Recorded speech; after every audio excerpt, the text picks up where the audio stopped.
बहुत प्राचीन समय की बात है। एक ऋषि कपिल मुनि गंगा यमुना की धारा के किनारे ध्यानस्थ बैठे थे। उनकी आंखें बंद थी, पर भीतर अनगिनत प्रश्न जाग रहे थे। यह जगत कैसे है? क्या केवल शरीर ही सत्य है? क्या मन ही हमारी पहचान है? या फिर कोई और गहरी सत्ता है जो देखती है पर करती नहीं? इन्हीं प्रश्नों से जन्म लेता है एक महान दर्शन, सांख्य।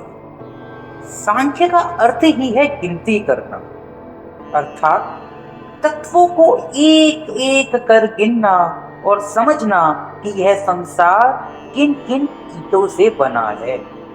कपिल ने इस जगत को एक रहस्यमयी नाटक की तरह देखा, जहाँ दो ही कलाकार मंच पर उतरे हैं, पुरुष और प्रकृति।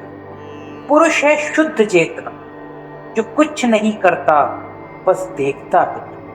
और प्रकृति है ऊर्जा, जो सब कुछ करती है पर जानती नहीं। जैसे एक अंधा और एक लंगड़ा मिलकर यात्रा करें, अकेले दोनों असमर्थ, पर साथ मिलकर पूरी सृष्टि को जन्म देने वाले। प्रकृति के भीतर छुपे हैं तीन अद्भुत गुण, सत्व, रजस और तमस। सत्व है प्रकाश और संतुलन, रजस है गति और इच्छा, और तमस है जड़ता और अंधकार। जब ये तीनों गुण संतुलन में रहते हैं तो प्रकृति स्थिर है, शांत है। किंतु जैसे ही संतुलन टूटता है, वैसे ही सृष्टि का नृत्य आरंभ होता है। महतत्व से बुद्धि जन्म लेती है, अहंकार में मन और इंद्रियां, फिर तन मात्राएं और महाभूत। इस तरह प्रकृति के गर्भ से 14 तत्व प्रकट होते हैं और 25वां तत्व है स्वयं पुरुष, जो इस पूरी लीला का साक्षी है। परंतु यही साक्षी जब भूल जाता है कि वह केवल देखने वाला है और स्वयं को शरीर मन से जोड़ लेता है, तभी दुख की यात्रा शुरू होती है। यही मानव की त्रासदी है। आत्मा अपने को प्रकृति समझ बैठती है, जैसे कोई यात्री मार्ग और सामान को ही स्वयं मान ले। यही अज्ञान बंधन है, और इसका उपाय केवल विवेक।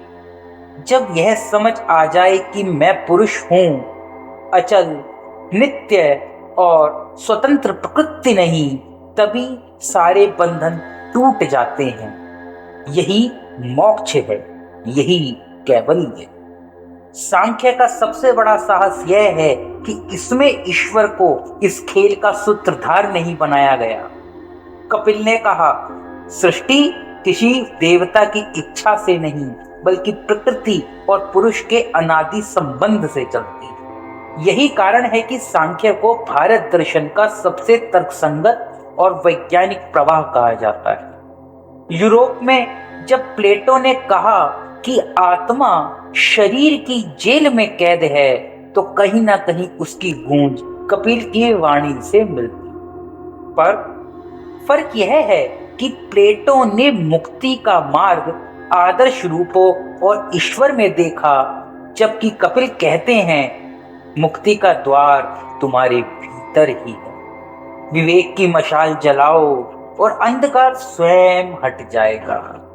ग्रीक दार्शनिक एम्पेडोक्लिज ने 4 तत्वों पृथ्वी, जल, वायु और अग्नि में जगत की रचना बताई थी। लेकिन कपिल उससे आगे बढ़कर मन, अहंकार और बुद्धि जैसे अदृश्य सूक्ष्म तत्वों को भी सृष्टि का हिस्सा मानते हैं।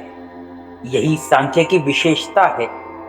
यह केवल पदार्थ का नहीं, बल्कि चेतना और अनुभव का भी विवेचन करता है। समय बीतता गया, पर सांख्य का प्रभाव घटा नहीं। पतंजलि ने अपने योग दर्शन की नींव इसी पर रखी। गीता में कृष्ण ने सांख्य को कर्म योग के साथ जोड़ा।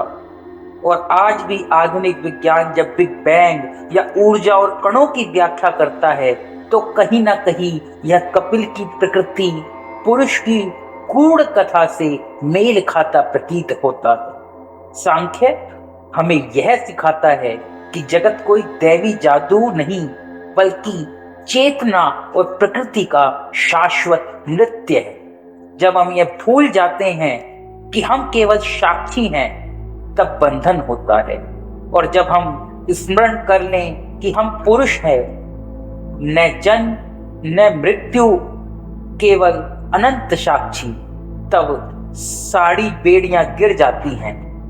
यही है सांख्य का अमर संदेश। ज्ञान ही मुक्ति है, ज्ञान ही मुक्ति है।